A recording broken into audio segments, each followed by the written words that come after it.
So what's up mga idol no? So bali ngayon mga idol, yan, nandito na po ako sa aking boarding house mga idol. Kasi nagrahe na po ako sa biyahe natin no, na almost 13 hours. So biyahe ng 13 hours. So ito po yung kita ko ngayon mga idol. Ayan. So bali binilang ko mga idol sa 1,395. Yung kinikita natin no is nasa ano yon, nasa mga 1.7 siguro, mga 1.8 siguro, nasa mga 1.8 siguro mga idol. Kasi kinuhaan pa natin yung ng snack kanina, tapos yung breakfast pa natin, yung lunch, tapos ngayon yung pag-uwi natin, so kumain pa tayo. Kaya ito na lang po yung net natin, net income natin. So grabe na, kahit nakakapagod mga idol no, pero okay lang. Solid naman, at least may natira pa tayo. Yun ang sinasabi ko sa inyo mga idol no, pag Sunday, so talagang makarami tayo ngayon ng booking. Pero yung nakuha ko is ano lang, 12 booking lang ako ngayon. So okay na po yun mga idol, kasi talaga mga long distance naman yung mga kinukuha ko na booking. Kaya ayan, kasi mas gusto ko yung mga long distance mga idol, kasi madaling maipon yung pira ba. So ayan, yung iba naman yung gusto nila is mga short distance lang, kasi sabi nila mas mura daw pag mas mura daw pag malayo. Parang ganoon din, parang totoo din naman, pero gusto ko lang mga long distance mga idol, kasi yung sa tingin ko ba, kasi madali yung pira mga idol. Grabe, nakakapagod mga idol no, sa sobrang init kanina mga idol. Grabe.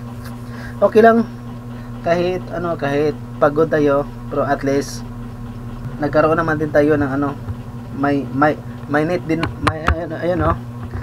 Okay lang kahit pagod mga idol, at least may konting pira na uwi. So ayan. So may 1K plus tayo ngayon. So bukas, kung kaya ng katawan natin, after ng work, kung pwede, babiyahe tayo ulit. So ayan o.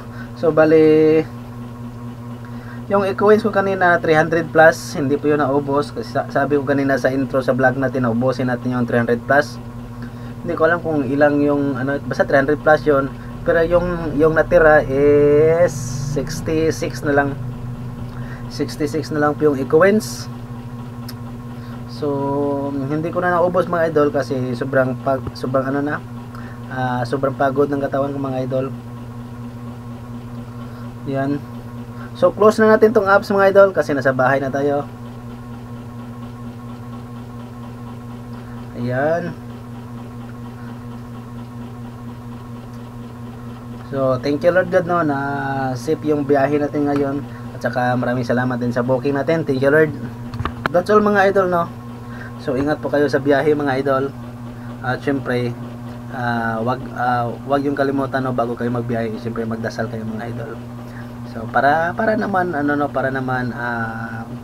may mga booking na pumasok sa apps natin, at saka syempre para safety po tayo sa ating pagbiyahe.